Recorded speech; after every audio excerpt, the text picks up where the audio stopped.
What's up, folks? It's Dr. Remy LeBeau, and I'm coming at you once again from the X-Lair to provide you my very deep and insightful, yet uncut, and maybe a little choppy and rough thoughts on pretty incredible thing that I just finished watching, which is, of course, the brand new Luke Cage series that debuted on Netflix about a week and a half ago.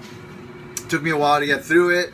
Time is a little scarce these days, so binging is not necessarily always an option, but I was very much into this show to the point where I made time for it, even though I didn't have any time. I went short a little bit of sleep sometimes, gotta do what you gotta do for your superhero fare. I mean, obviously, most of you understand. Anyway, so I just want to start out by saying that I fucking love this show. I think it hit every mark that it needed to. It was of the quality and caliber that I expect from the Netflix shows, which started out with Daredevil Season 1, followed up by Jessica Jones, then we had Daredevil Season 2, and now we have Luke Cage, we have Iron Fist coming, we've got Punisher, we've got Defenders. My mind is blown by the extent of this universe and, of course, the quality of it. And just the more of it I get, the happier I am as a human being. And I'm sure you guys are feeling exactly the same way, because it's really hard to say that there's been anything wrong with what has been done so far. Plus, as I knew was always going to be the case, the shows are connected to the Marvel Cinematic Universe. It's a loose connection, but it's a conscious one.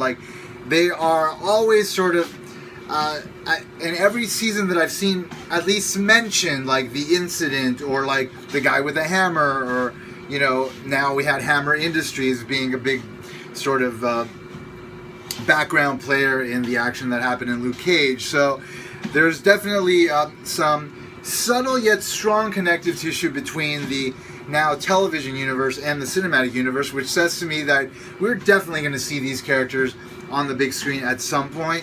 It's not going to happen anytime soon, but we're going to see it, and I'm very happy about it. But for now, I'm happy with the way it's being treated and distributed ultimately on Netflix, because we're getting longer movies, essentially, these 13-episode movies. We're getting a lot more character development. We're really getting to know these characters, and so we appreciate them more than we would if we were simply introduced to them in a 2-hour movie or whatever. Even though obviously in the cinematic universe they're doing a great job of not only introducing characters but getting you to remain connected to them. But still, the amount of time that is spent on the characters in the television universe helps not just to sort of three-dimensionalize the main characters, but also the side characters, the background characters, like Rosario Dawson's character, the night nurse. I love her at this point, and the Misty Knight character as well. I thought the actress was phenomenal. I don't know her name, but just fantastic. But there were a couple of scenes with just Misty Knight and the night nurse, and I was thinking, I could watch an entire show of just these two very strong women. These super strong, assertive, confident women of color. That it's just something that 20 years ago you just wouldn't see it, but now it's you know what? Not only do I want to see this, but it's a total possibility that they could eventually do something with this. Even though I know that there's obviously big plans for Rosario Dawson's night nurse. It looks like she's about to start looking for some martial arts training, which might take her into the Iron Fist world. To be honest, I have really know zero about Iron Fist with respect to the comic book and his background and all this. I only saw him in crossovers, in the background during the Infinity War when I read Marvel crossovers. But I'm excited about the character, and I don't know how the story's going to play out because I don't know much of the story. But that's very exciting to me, and the fact that Night Nurse Claire is going to be in it is even more exciting. Anyway, so that's sort of my overall general thoughts about this whole Marvel television universe on Netflix, which is so dope. I love it so much. But the show itself, there's something very special about this particular show, and I have to mention some of these things. So, not only does this play out as like a really sort of interesting superhero story, but told in sort of a low-key way where, you know, it is about like, you know, Harlem and like sort of the things that are going on in Harlem and the people of Harlem, and like the threats aren't like larger than life, but they are threatening, and people's lives are at stake. And you know, Luke Cage represents very strongly like the superhero and ultimately just like general protection of like the average person versus like, I'm gonna save a whole country, I'm gonna save the whole planet. You know, Luke Cage and like these other street level superheroes like Luke Cage, they're about like the everyday person, and we need that. We need those stories as well in our superhero lore, not just the big stories. Even though the big stories are dope, and I want the big stories, I want the little stories as well. And this show felt very intimate in its scope, but that's fine because you know, the quality of it was just kind of bleeding out because of the scale of it, the scale of the small intimate scope that the world sort of existed in, the world of Luke Cage. So like on that dimension, really good. I have to say this, like as far as like black issues today, the issues that black folks are facing in this country, well, people of color in general, but more specifically black folks, I thought the show did an excellent job of not being preachy about like what's going on with these issues, but just kind of like sprinkling it out there as like, this is a common part of our lives. Like, we as black people, we are just normal people like anybody, and we're just trying to live our lives normally, but there's this extra dimension of life that we have to deal with, and like the show just kind of had that there, and sometimes it was explicitly talked about, but it wasn't like shoved in your face like, hey, this is happening, change this. The show, even though it's about superheroes, we're going to make it about this. No, it was still about a superhero. It was still about his story. It was still about everything that had to do with Luke Cage's world. But Luke Cage's world, because he is a black man, involves like this extra dimension of like institutionalized racism amongst those that have some power, that abuse that power, you know, like. And so I thought it just did such an excellent job of like, you know, like having like this sort of silent dialogue about those issues so well, just in the background, but also in the forefront. I was blown away by that, like really, really blown away by it. And because at first I was like, I can't believe they're being so bold. And then I was like, they're not being bold. They're being real. And I'm glad they did it, because they could have totally avoided that, and then I think it might have hurt. It would have hurt the show, because then I think a lot of people would have said like, well, this is a show that has a predominantly black cast with a predominantly black cast of characters, and it has a lot to do with the police and the police, you know, chasing either the criminals or people that are not criminals, and so if you're not gonna talk about the issues that black folks in this country face with respect to the police, and sort of, you know, comment on what's been happening lately, as far as like our awareness of it, even though this shit has always been happening, and probably worse before than now, because now it's just a lot more visible. But the fact that if it had not commented on that would have been a problem, I think, and I'm glad it did, and I think it did it in such a classy way. It's just I just gotta take my hat off to that show, because the show really did a good job of that. Okay, so that stuff aside, like as far as like the filmmaking aspect of the show, like, you know, just like the production value that then bled into what's called the mise en scène, which is like the visual design of the show. So the production design I thought was just so spectacular. The music, I love the fucking music. I mean, obviously it did have kind of that blaxploitation feel to it, but it, you know, it also kind of had its own thing as well. It kind of also borrowed a page from Empire, the show Empire, that you know, has a lot of like musical numbers, like sort of tied into the drama of the show, which is really a very effective way of telling a story, especially one that has like a musical element within it. And this one did. It had that club that was central to a lot of the story, and so you know, you had this like really great interweaving of these musical numbers into the dramatic arcs that played out in the series, and I thought that was done really beautifully. It's just really effective, and it was so good. I'm starting to choke up a little because it's such a good show, and like it's so well put together. I'm just like so happy because like this is such great.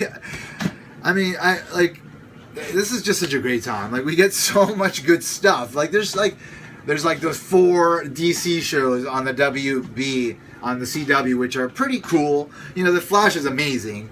The rest of them are cool. Legends of Tomorrow is actually pretty close, getting up there. Supergirl, hit and miss, but who knows? And then Arrow also hit and miss, but overall, like Arrow did start that whole thing, and I did start watching Arrow when it first started airing, and like for me, it is kind of like an anchor for that entire series. Anyway, we have all that. We have the only thing I'm not happy with is Gotham, but we do have that, and we also have Agents of S.H.I.E.L.D., which I'm kind of so on. I am liking the Ghost Rider stuff, but up until this point, it's been a little bit kind of shaky, if you know what I mean. It's still kind of shaky. Anyway, but we have so much great stuff, and the great thing is that a lot of it's connected. Now we have Spider-Man in this world, so Spider-Man exists in the same world as the Punisher, and from what I've heard, as far as a rumor goes, like the Punisher and John Bernthal, the Punisher, and this new Spider-Man, I forget his name, actually screen tested together at some point. So that just bodes very well for the future as far as the connectivity of the entire Marvel universe. So we're going to see all of this come together even more. It's just so exciting. And the fact that they pulled off Luke Cage so well now who, by the way, was already introduced exceptionally well in Jessica Jones. Jessica Jones, I fucking loved. I loved that series. I thought it was great. I thought it did the same thing with like issues of feminist issues, and like issues of like gender power, and like and of course rape and rape survivors. Like I thought it did a really good job of like not shoving issues in your face, but like doing a very classy sort of take on the story, which again interwove these issues in a way that you know felt natural to the story, and so there's just so much going on in this Marvel universe that's so good. Marvel Cinematic TV universe now, I guess, that's so good, and I just can't wait for it to continue becoming whatever it's going to become. I'm so excited about it. It's so great. I'm sure all of you are as well. So I think it goes without saying that like I loved Luke Cage. I can't wait to watch it again.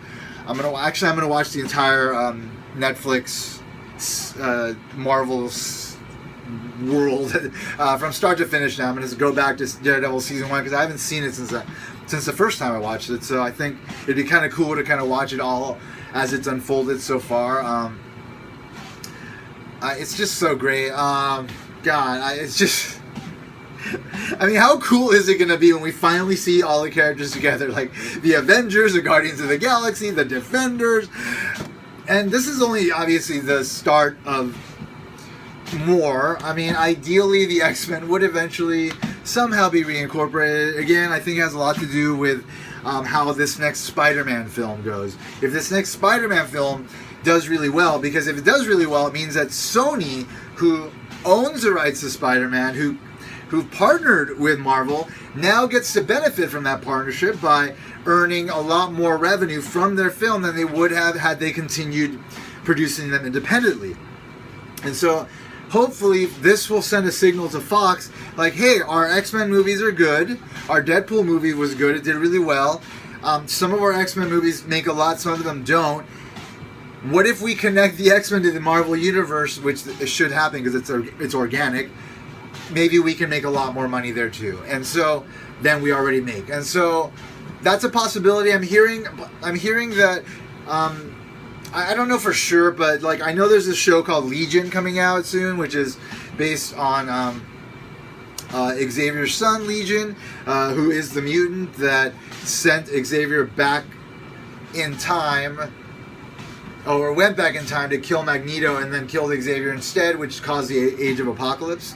But anyway, David Haller is his name. He's got like 1,000 personalities or something in his head, and each one has a power. So it's like a really interesting character. I can see why they would make a show out of it. It looks like it's going to be a good show. And from what I've heard, maybe, it's unclear, but there's been rumblings that Fox and Marvel kind of agreed on something, and this is sort of the start of that. So I mean, it's very possible that like alternate universes could exist, and they wouldn't even need to reboot the X-Men. They could just kind of shoehorn them into the Marvel universe. So we'll see how that all plays out. Hopefully, it will happen. But if that doesn't happen at this point, I'm extremely happy with what has been happening, and I'm looking forward to more happening, and I'm sure you are too. And that's that. Anyway, that is my semi-short and hopefully not too long-winded review of the entire Luke Cage series, which I really fucking loved. And I can't wait for The Defenders. I can't wait for Luke Cage Season 2. I can't wait for Jessica Jones Season 2. I can't wait for The Punisher. I can't wait for Daredevil Season 3. I can't wait for Iron Fist. And who knows what else might be coming around the bend. Maybe a Misty and Claire show. That would be so dope. I would really like that, actually. Marvel, make it happen. Misty and Claire. Dope show. Make it happen. Anyway, thank you for checking out my video. Thanks for checking out my channel. If you haven't already subscribed, please do, so you can keep up with these very informal reviews that I'm doing these days while I'm walking on my treadmill. Reviews on the run, as they're called, even though I'm not running. But I don't have time to put together quality videos that are edited and produced anymore right now, because I've got a lot of stuff going on in my career, which is just getting started, so blah blah blah. Anyway, so hopefully you're okay with this stuff. If not, I'm sorry, and I wish you the best. Anyway, as always, I just want to wish all of you the best time possible. I hope things are going well for you, and that's that. I'll check back again next time there's something to check back in about. I'm sure something will be popping up soon that will be worth talking about. And until then, if you have an option to put an X in the box, I suggest you skip that option, because, folks, ain't nobody gonna check me. What's up? Ain't nobody gonna check me. Bam! Better put an X in that box is what I meant. I don't know if I said that yet. Okay, bye.